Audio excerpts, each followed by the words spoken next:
we might be okay. I feel a little bit like that act of where you're making microwave popcorn, and if there hasn't been any, kernels popping in the past 2 seconds, then you're good to go with the popcorn. Like, I haven't seen any more people popping in the last 5 seconds, so I feel like we might be good to go. And nobody is telling me we're not, so let's get started.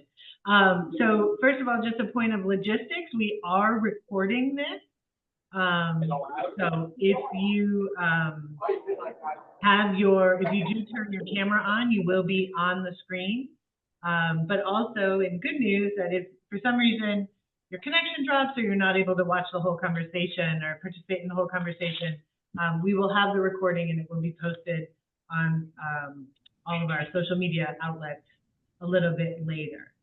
So for those of you who are already on here already, I will ask you to mute yourself if possible, and then we'll get started. So it's nice to be here. My name is Sarah Porter. I'm the Executive Director of Victory Programs, and we're thrilled to death that all of you are joining us here today. We're very glad to have you here. So a little bit of background before I introduce the other panelists, and then we move into our conversation. So Victory Programs, if you don't know the details of who we are, I'm going to encourage you to go to our website, which is linked here somewhere, to go to our website and check us out.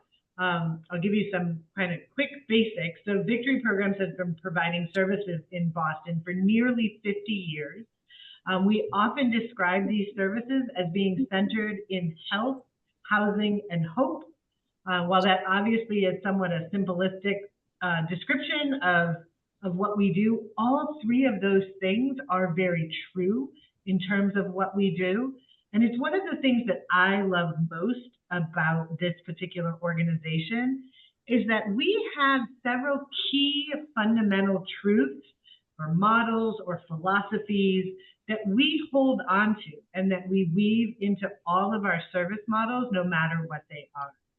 So as I've talked with friends of mine or colleagues, supporters over the years, it's often these kind of core principles or these key fundamentals that are of the most interest to people. Sure, sometimes the specifics of what we do and how we do it and what the design looks like is interesting, but in reality, what people tend to hold on to are these key messages or are these key fundamentals of who we are. So we're pleased to be able to share some of that, these key components of what we do in this format, in this roundtable format. So for those of you who might be chopping vegetables for dinner or commuting in your car, it's nice to be here in conversation with you. Sure, it would be awesome to have everyone in one room and have a much more dynamic conversation with lots of voices, but some of the things we're thankful about of this day and age is this type of technology that allows us to come together and talk about this stuff in this new format.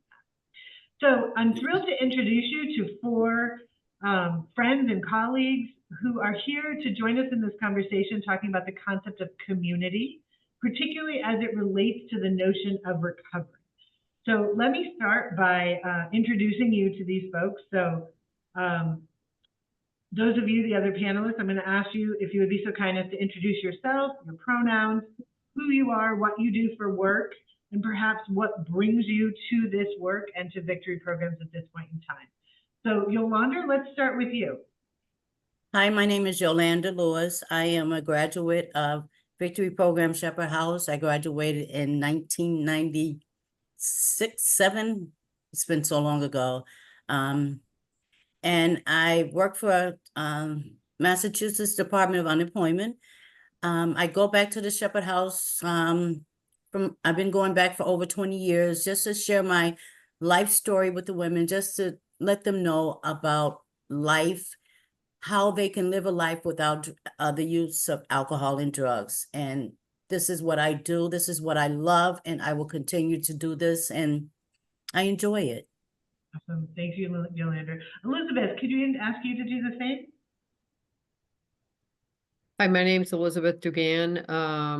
I'm also a person in recovery. I work right down the street at Boston Medical Center in the violence intervention program. We provide services to folks that are gunshot and stabbing victims, and there is a lot of intersection with addiction. So I really enjoy what I do, and I'm grateful to be sober. Holly. Hi, I'm Holly. I'm a person in recovery, and I am the program director of our new recovery center in Jamaica Plain. Great. And Walter. Hi, my name is Walter Kikuchi. I use he, him pronouns, and I am the program director of New Jolin's Home, which is one of Victory Program's 6 recovery homes. And we have fairly recently made a switch in our target population to focus on the LGBTQ community in recovery. Wonderful. It's so nice to have you all here. I can't imagine a better group of people to know, to work with, and to have this conversation with. So before we kind of get into it, let me set the stage a little bit for our conversation. So here at Victory Programs, we talk a lot about the idea of community, or sometimes think of it as social capital. So the value, the strength, the necessity of relationships. And so we at Victory Programs, we build our supportive housing in a very specific way for that exact purpose, to kind of honor, to create, to support community. Many people know the Boston Living Center, which has existed for many years. The Victory Programs has been involved with that program since 2012. And the legacy of that program going all the way back is built on that same concept. The idea of having a safe space to connect with other people in similar circumstances, folks who are in a similar life stage without judgment. So what we want to do is we want to have talk about community, social capital, relationships as it relates and impacts to a recovery journey. I believe there was a poll that happened as people were logging on. I don't have the results of it yet, but part of what that poll was attempting to get at was the breadth and the depth of the need for recovery services at this point in time. Looking at how many people are experiencing what might be called a substance use disorder, how many people are experiencing or are in relationship, they're popping up to me now. So 93% of people who are participating here know someone who has a substance use disorder, know someone who might have what some may say a chronic and a chaotic relationship with substances. And 53% of people have lost someone to substance use, have had someone close to them pass away. So the need for recovery services and what makes it work, what makes people's ability to achieve recovery is an intense experience. It's a need. It's a big situation. So this author and public speaker named Johann Hari, who I track and pay attention to, in his 2015 book called Chasing the Screen, he famously stated that the opposite of addiction is not sobriety, but rather the opposite of addiction is connection. So to start our conversation off, Yolanda, I'm going to turn to you first. When you hear that quote, the opposite of addiction is not sobriety, but the opposite of addiction is connection, what does that bring up for you? What's your reaction to a quote like that? First thing first is when you go into a house and you're longing for support, you're longing for sister, the woman that's sitting next to you, to support you. And that's what I received. When I went into the house, I had sisters that supported me. We wanted the same thing as each other. I'm so blessed and honored to say that I have a lot of the women that came through the house with me and graduated in the house with me, that we still support each other, and we are a community. I have a sister on the panelist now, Elizabeth. She's my sister. We came through the house together and we're still together. We support each other. I have other sisters. I have another sister that goes to the house with me every month, and we came through the house together, that we still have support, community support. We go back into the house together and we share that, and we talk to the women at the same time and inform them that the sister that's sitting next to you might be somebody that you need for the rest of your life. And that's what I have now. And that's something to be really grateful for. I do want to point out, I picked up after a year and a half. And when I picked up, I went into Women's Hope. And when I went to Women's Hope, these women from the Shepherd House came and did a commitment with me, my support. And they supported me through my recovery again. And that's what we need, women support. So Elizabeth, you know, Yolanda just mentioned that she counts you. I know you all count each other as friends and connections and supporters on your personal journey. So can you talk a little bit, share a little bit about what that has looked like for you or what that's meant for both of you? Yeah, thank you, Sarah. I think what Yolanda is speaking of is a sisterhood that knows no boundaries. It's limitless. It's always there. It's unconditional. And Yolanda and I came from very, very different backgrounds. And I was like, whoa, you know, and you know, the common denominators brought us together, our pain, our isolation, our shame, our fear. It was all there. And just like inch by inch, we shared the same pain. We shared the same worries about our families and about what would happen to us and all of this. But, you know, the sisterhood prevailed, and, you know, it's stronger than ever decades later. And I don't know what I would do for anyone who's never, I grew up with 6 brothers myself, but, you know, now I have a dozen or more close sisters that I know I can rely on. I know I can trust. I know would be there for me in a heartbeat. And it makes your life complete. It makes your life full. It makes your life you know, stable and worthy, if you will. So yeah, the friendships, we go through bad times together, but we're also there to celebrate with each other. So can I push you both a little bit on that? So connect that to me. You both shared that you're women in recovery. How that, as you say, that sisterhood, how has that supported or encouraged or enabled your long-term recovery process? Well, I think it's about accountability. It's Okay. about honesty. It's about trust. Yeah. It's about being able to say when someone's off their rocker, you know, you need to, come on, we need to go take a walk, and you need to hear this or that. Because when you have friends like that, and when you've been through things like that, you can do things like that and still love each other, and still know that those things need to be said and people need to be accountable, and we never stop learning and growing. So those are people that are going to tell you the truth. If something's not right, they're not going to ignore it. They're going to bring it to your attention. And I think that's it. Yolanda, do you agree with that? I agree. I totally agree. I think we have a relationship that we can't be angry at each other because we do know each other from the beginning. And we know that we can have issues still, you know, but we still can love each other from where we at because we've seen each other grow a lot, a whole lot. So we know each other from the good and the bad. So you all talk about the sisterhood or connection.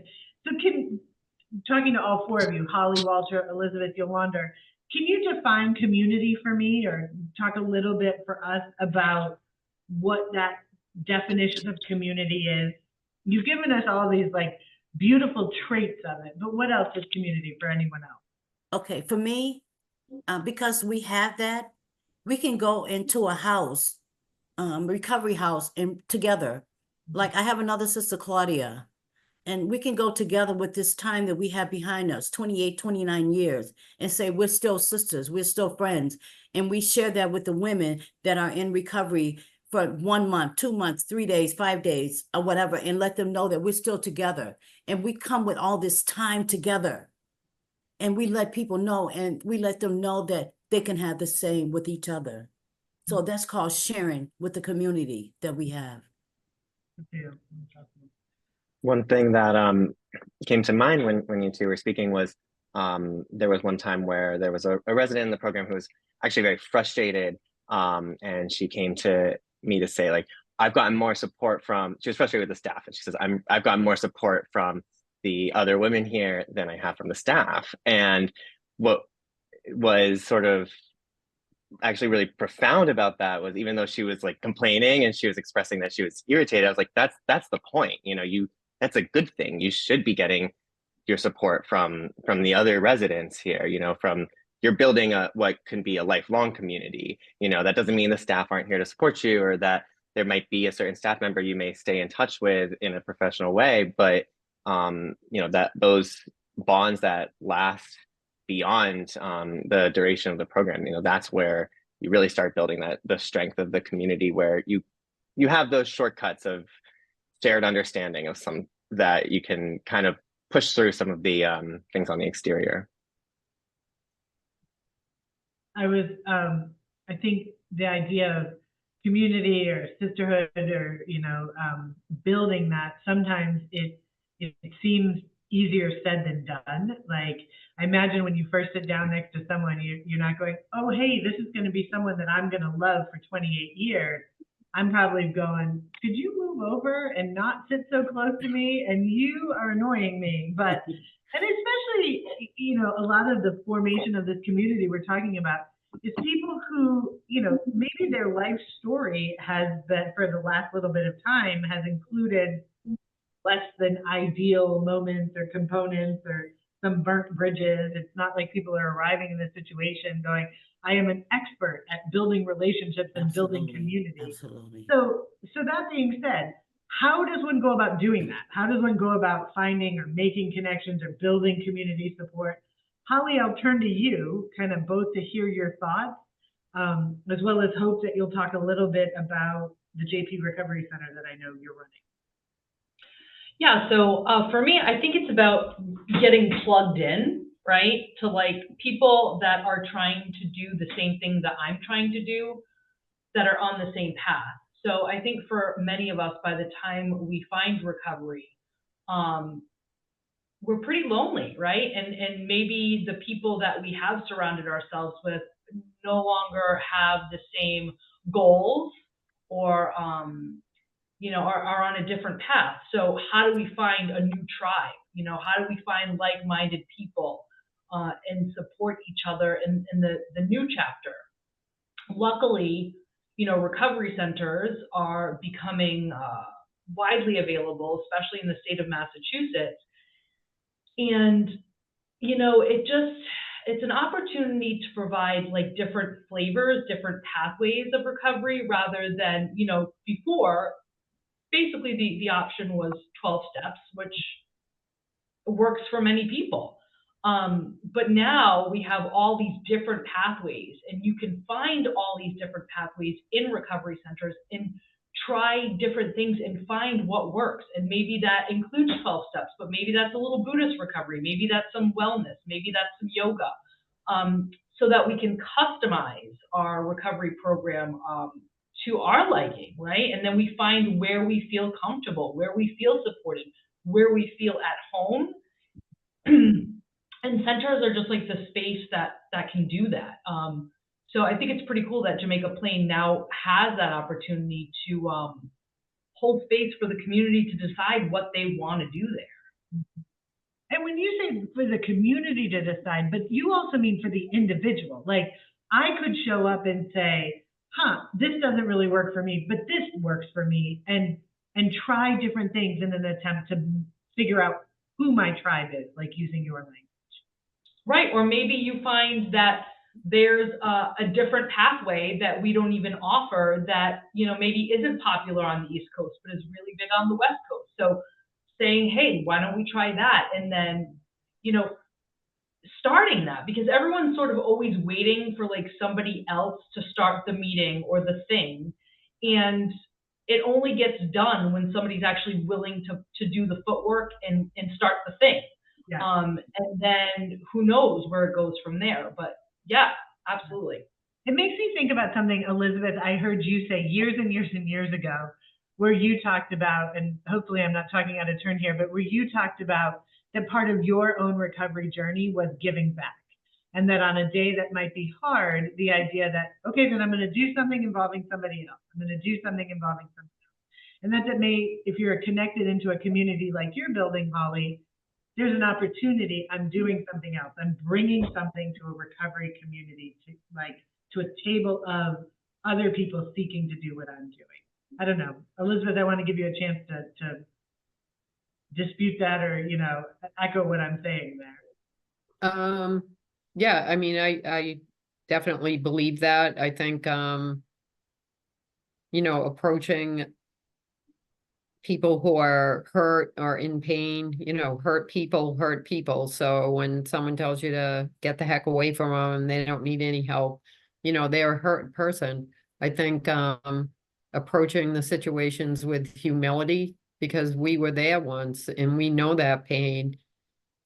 If they know that, so you don't, approach it like that, but helping someone else is the best medicine ever, because it just gives you hope. It makes you feel like, you're doing something that matters, and you're educating others that it is possible.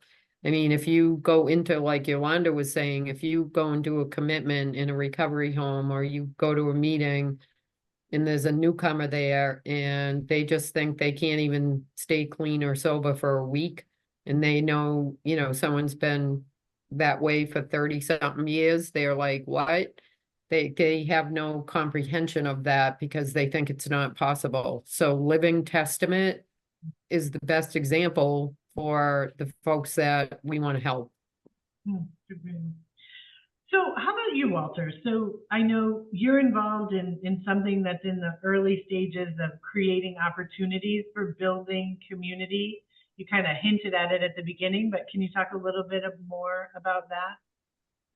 Yeah, so we were in residential programs are generally, or at least often, segregated by gender, and Victory Programs is very welcoming to transgender community, LGBTQ community, and we would have a transgender person who wanted to come to one of our recovery homes. They'd have the option of which program to go to, and what we were finding is that for transgender women in particular, a lot of challenges going to any of the programs. Some transgender women would choose to go to a men's program, other to a women's program, and they would tend to struggle.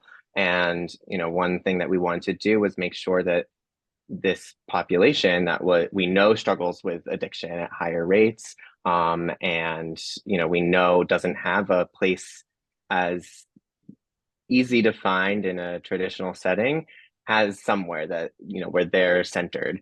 And so we have shifted our focus population. We're still a women's program, but with a focus on the LGBTQ community, and with the doors open for men in the LGBTQ community who would feel more comfortable in that environment to join as well.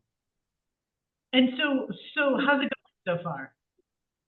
So far, I mean, it took some time, for that to the population to reflect that, and for our services to reflect that. But we've seen a huge jump, a huge increase, and we've seen. I mean, we were previously, we would tend to be able to expect that if we had a transgender person come to the program, it was very likely they would discuss with us feeling unwelcome, and very likely that they would ultimately relapse or drop out of the program. And we're finding, that that's not the case anymore, that we're having people who identify many different ways, come to the program and find a home, or come to the program and be able to, not just focus on in addition to focusing on their recovery, or as part of focusing on their recovery, also realize, this is a safe place I can come out. We've had that happen as well. makes me think a little bit of, you know, what I was mentioning at the beginning about the Boston Living Center and the idea of people being in similar circumstances or in similar points in their life, and then being able to connect around that so that, you know, individuals you're talking about are both, you know, seeking recovery and seeking a community of that identifies or is open to their identifying as trans or LGBTQIA or whatever, that there's the intersection of those two issues that are happening. So we have a couple of questions. Does anyone have another thought they want to add before I kind of transition to questions here?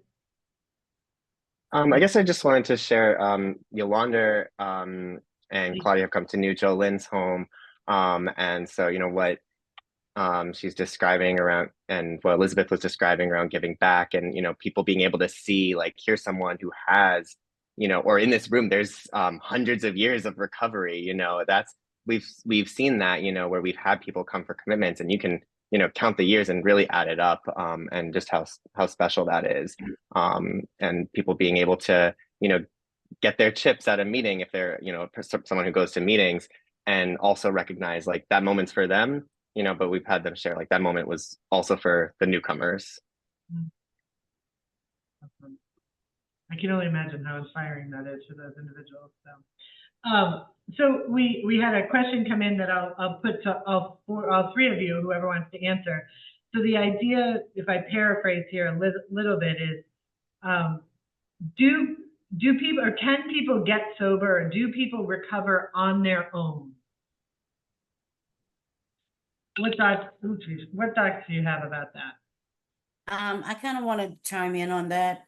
They could, but you know, it's always, you know, they used to call it a dry drunk. I think I remember hearing that. It's always good to have whatever you do, it's always good to have a buddy. It's always good to have someone that you can talk to, someone that can support you. Someone. You can't do nothing alone. You can't do anything alone. You always have to have someone, you know. So I think it's really important to have someone to talk to, someone that you can walk through this journey with. For me, I'm so blessed to have that. And then also, you know, I have my counselor that I went through back in '96, Linda. Linda was my counselor, and we're still friends. I can call her anytime. So I really have Linda Mazak. I really have a good support system, you know. So it's beautiful just to have people that Victory Program as a whole. You know, you, Sarah, I remember you, you know. So just to have all of you all, I just love you all, you know. I'm just so grateful that I came through Victory Program. I don't think I would have made it without you all. We're glad you I did. think too, Sarah, I'd just like to speak to that about doing it alone, because it's easy to be a loner, and it's a sad place to be. And you know, addiction is a disease, and your disease wants you alone. Your disease wants you to be isolated. And you know, community and connection is what battles that ability of the disease to get you isolated. And that's when you know, relapse happens. That's when, in my experience and the things that I've seen since being in sobriety, the folks who, you know, don't try to do it on their own are not as happy. And like Yolanda said, being sober is not about not putting a drink or whatever your drug of choice is in your body. It's about your behaviors. It's about your insides and your emotional being. It's not about, well, I stopped drinking or I stopped doing my drug of choice, so now I'm sober. That's not it at all. It's about, so if you're alone and you're not doing any of the footwork, you might not have the substance in your body, but you're certainly not living a sober life. And that's just my opinion. Holly, I'm super curious your thoughts. I have thoughts. I know you do. Let's hear. So yeah, well, for me, I certainly wouldn't want to be a person in recovery alone. I've been going to meetings for the past 13 years. It works for me. Doing what I do works, so I don't really want to do an experiment to see if I can stop. If somebody can, that's great.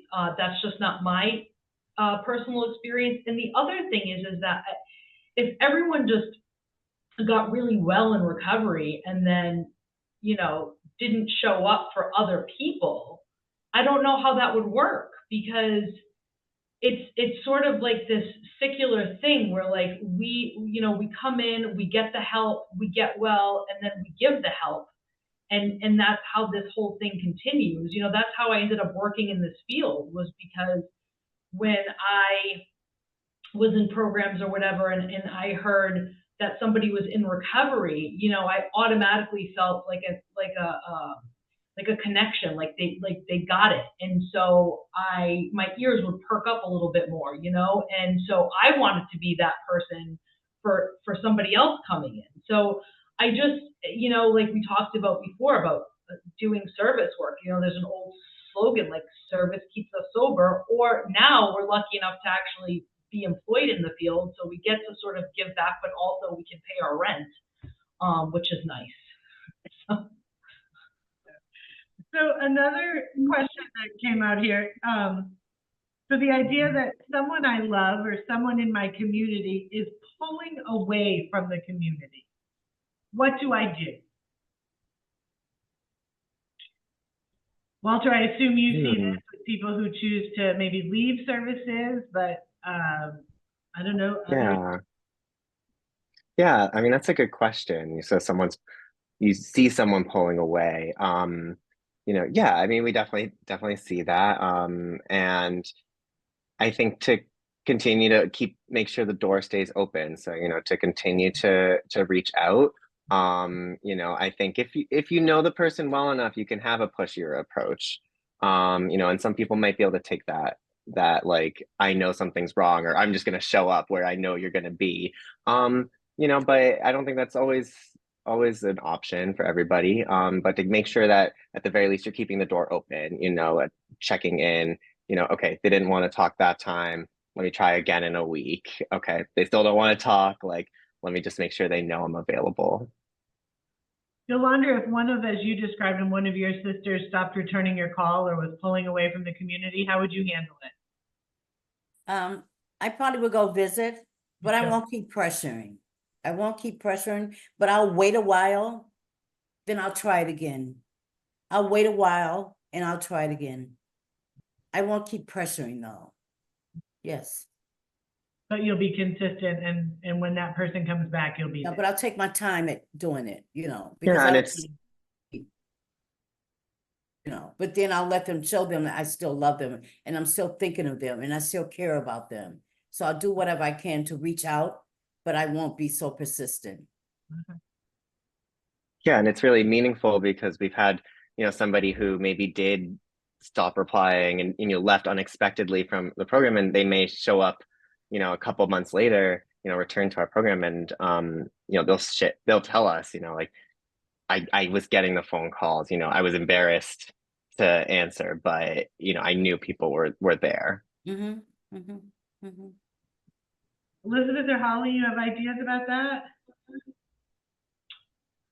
Yeah, I agree with just like being supportive, but like it's not my decision to make for somebody else. You know, we all, and the other thing, the way I look at it too, is like, who am I to keep somebody from reaching their bottom? You know, like for me, I came into recovery when I was desperate enough to do whatever it took to stay sober. And if somebody needs one more run to get there, then I mean, I can tell them, this is what I see, this is what I'm scared of, this is what I think, you know, I would do, but you know where to find me if and when you're ready, and I hope to see you again. Yeah, that's awesome. Elizabeth, a thought, or you agree with what people are saying? Yeah, I think I agree with that. Folks, once they know the lay of the land, they know when they're ready where they can go, and they will go to great lengths to find the negative things that are out there, they also will go to great lengths when they're ready to come back into the community. Yeah. But you just need to be available to welcome them back with no judgment. So somebody referenced, someone participating in the, or, you know, listening, referenced their understanding that Victory Programs is an organization that works with a lot of individuals who are experiencing homelessness. We also, as I was referencing with Walter, we work in kind of areas of intersectionality. So people who are experiencing homelessness and active addiction, or people who are experiencing chronic health conditions and addiction and homelessness all together.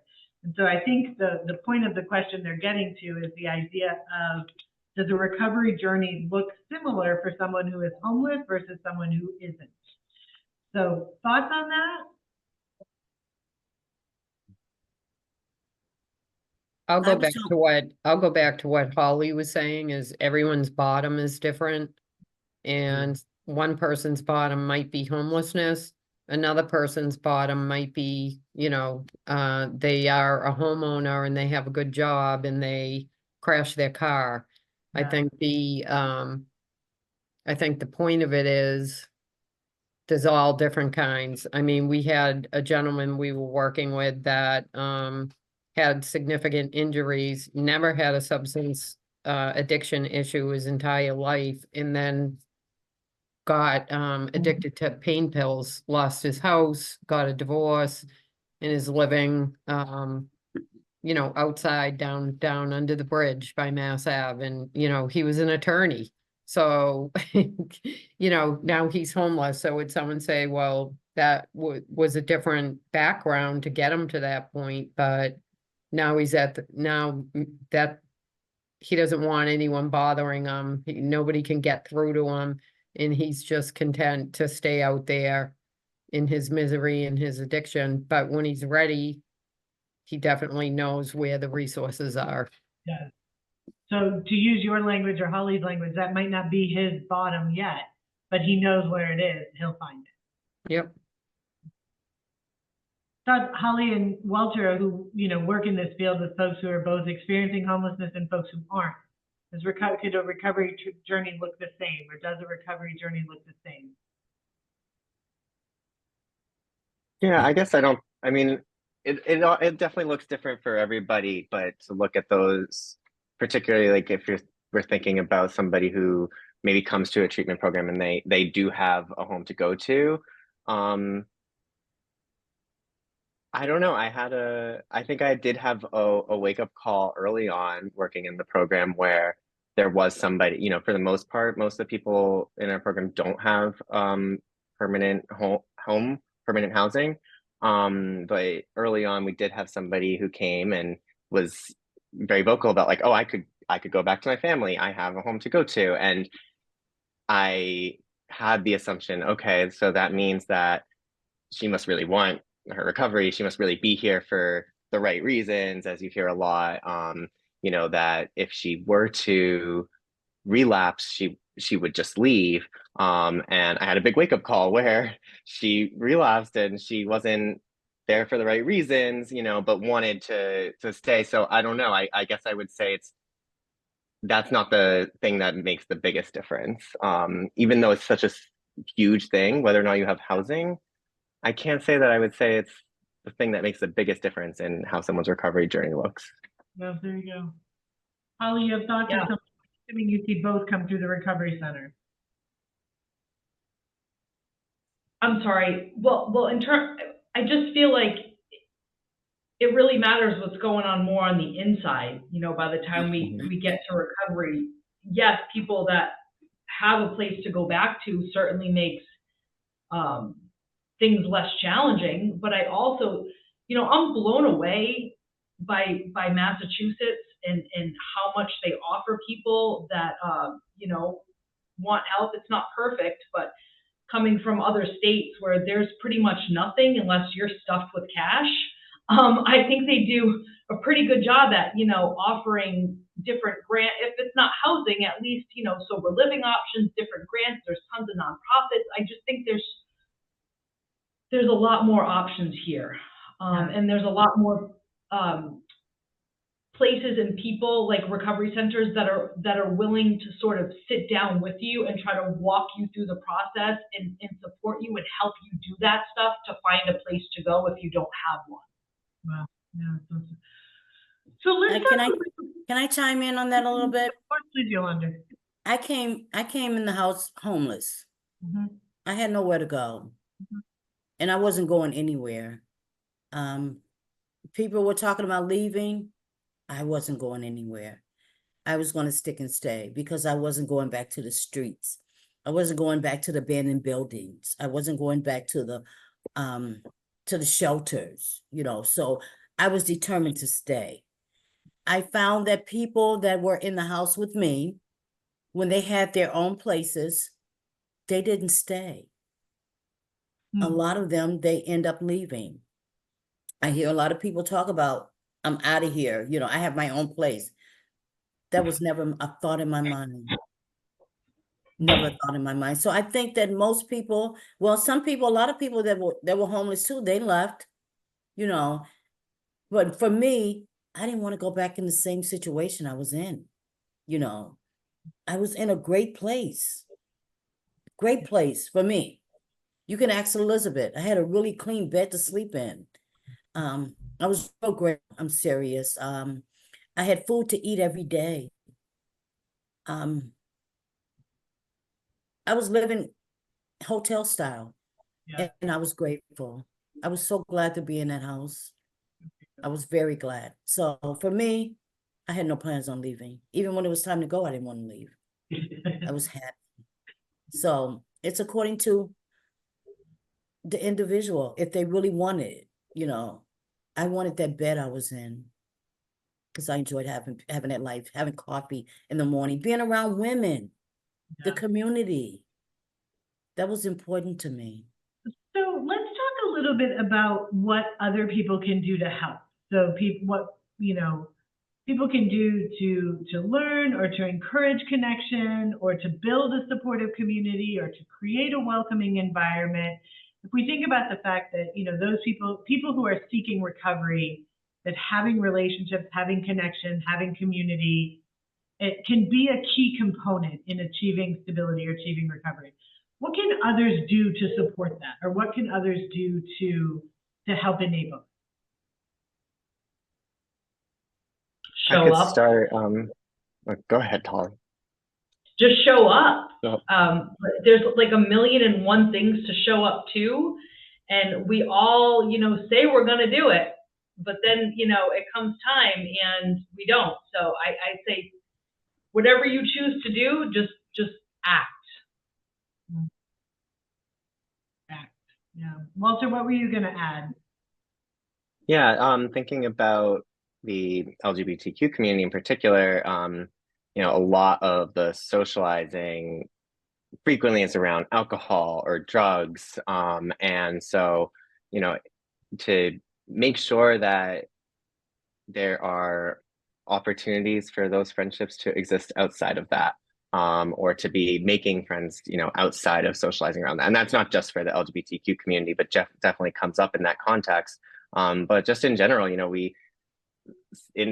particularly around alcohol, there's a big emphasis on like, oh, we're celebrating something, so we'll have a drink, or we're mourning something, we'll have a drink. And to make sure that there's room for that not to be the standard, to be socializing in other ways. Elizabeth, Yolanda, you have thoughts on that? How do people help or create space for folks? Like Holly was saying, just being available. Yeah. Just being available, listening, caring. Yeah, just being, I agree with that, and just being non-judgmental and being interested. You learn so much just because you're sober. It doesn't mean you can't learn something from someone under the influence. Absolutely. Or, Mhm. About their upbringing, their culture, what happened to them, what's important to them, and just listening. Yeah. We had another question that kind of talks about the balancing side of that, of, yes, how important it is to show up and to listen and to be supportive and to create opportunities, but that at times, if you're in a relationship with someone who is in active addiction, that there can be a lot of hurt involved in that, and how to balance the idea of caring for someone, supporting someone, while at the same time potentially protecting yourself or creating space without feeling like you're abandoning that person. I know that's probably a pretty big question with lots of opportunities to go different directions, but from your areas of expertise, any piece of advice for this person? I would say,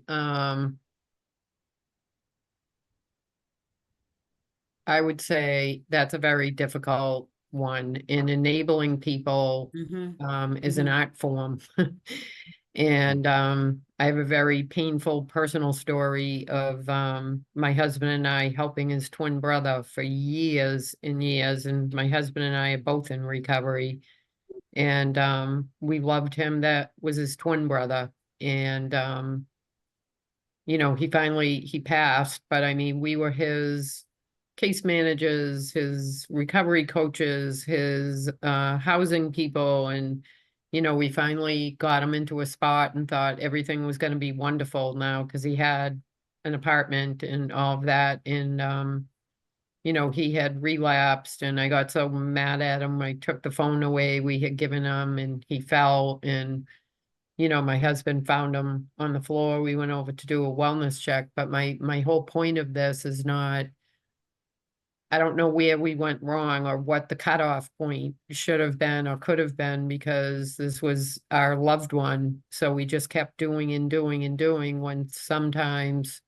we do too much. And if you're doing more work than the person is, then it's probably time to reset your boundaries and give them a little time on their own, I think. But easier said than done, because the pain and the grief that you go through when a loved one, now we're not the perpetrators, now we're the being victimized by the same disease, only in a different way. So that's a really complex question, but enabling people is not always helpful, and sometimes you don't even know when you're doing it. You think you're helping and you're not. Anybody else have other thoughts on that? I know I tried it. I tried, I was with an active, I was married to an active, we were both active together. And I just sort of knew that, like, I was never going to be able to be in recovery being in that relationship. And I made the decision to leave. And, after a short time apart, I never saw him again and was able to stay sober and finally get it. He couldn't. He just, he kept relapsing, and he passed away. So, like, whether or not I would still be here if I had stayed in that relationship, I don't know. But all I know is that in early recovery, I was really sick, and I needed a lot of time to date myself and figure out who I was and how to get healthy. And I couldn't be distracted by somebody else's stuff when I was trying to get well. Yeah. So, that's just what happened to me. Yeah, I know I'm the moderator, but I think I would offer kind of, a couple pieces or a couple words to this person in this situation in particular. And, we often use the word enabling as a negative thing, that we're enabling someone, but that comes out of a space of love. And it may not be a good thing, but it's coming from a good place. And that, the concept of tough love, like, lots and lots and lots of love is tough. and you get to set your own limits of where you can do that and where you can't. We're talking about doing things on your own. And if you are the person that is attempting to love someone who is in active addiction, or figure out where your boundaries are there, my advice would be, don't do that on your own. I wouldn't pick the person who's in the addiction to figure out, I wouldn't pick that, have that be the person you figure it out with. But you're in an incredibly complicated situation. Your heart is in the right place of not wanting to abandon that person. But that person is a little bit of a different person than you may have originally, formed a relationship with. And so, you may want to find someone else to have some support from or get some conversations from, get some conversations with, because you're in as hard of a position as that person with the addiction. There's entire kind of groups of support that are built around that. So to take good care of yourself, you know, acknowledge where your heart is and seek some support in a different place. You know, this time tends to go pretty quick. So what would one takeaway that you would want people to hear about your personal story or about your work or your advice around this idea of community, recovery, relationships? What would that be? You know, Walter, let's start with you. What would be one takeaway you'd like people to hear? Yeah, you know, I'm still sort of also thinking about this question because it is such a hard one around, you know, the boundaries and, you know, wanting to support somebody. But I really like what you said, Sarah, about like making sure you're not deciding that part on your own, you know. I hadn't thought of that before. But so I'd steal that takeaway, but the one that I was thinking before that also was just making sure that you never know who might be in recovery. You know, maybe you know with some particular friends, some you know people you're close to, but you know there might be people you may not know, and so to just normalize like being sober, to have those chances to be someone's sober support, even if you don't know that that's what you're doing. You may not know that you're part of someone's recovery network, but maybe you go and get coffee and they consider you part of their recovery network, even though you don't realize it. So just having that chance to build those relationships, build that community without it being centered around drugs and alcohol. Thank you, Walter. Holly, what about you? What's one takeaway you want people to hear? Well, I just want to say, bounce off what Walter just said, you never know who's in recovery. So when I went on a yoga retreat in February in Costa Rica, and with many people I did not know, and it just so happened one of the girls on the retreat that I had never met before was in recovery and lived 3 minutes from Jamaica Plain Recovery Center and has been coming there now. Awesome. For some meetings. So you really don't ever know. But my takeaway would be just show up, try new things, talk about it, connect. Yeah, that's it. Just show up. I once heard you say show up and bring a friend. Please do. Yeah. Yolanda, Elizabeth, what one takeaway would you like to share with people? I'm so caught up on the fact of leaving. You talked about leaving, supporting someone in addiction, because I'm the one that they had to allow me to fend for myself, and I get emotional, really emotional.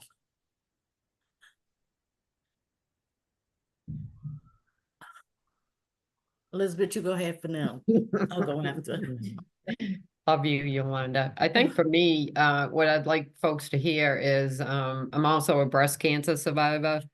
And when I was diagnosed and when I had to start my treatment, I had such an outpouring of public support from my family, my friends, my community. I had been in recovery for quite a while when this happened, but you know, flowers are getting delayed, like all this stuff. Trust me, there were no flowers being delivered when I first got sober. But I guess what I would say is that same level of love and outpouring, do that to someone who's hurting and someone who's addicted and someone we would not choose suffering. We do not want to be that way. We've gotten that way because it is a disease, it's an addiction.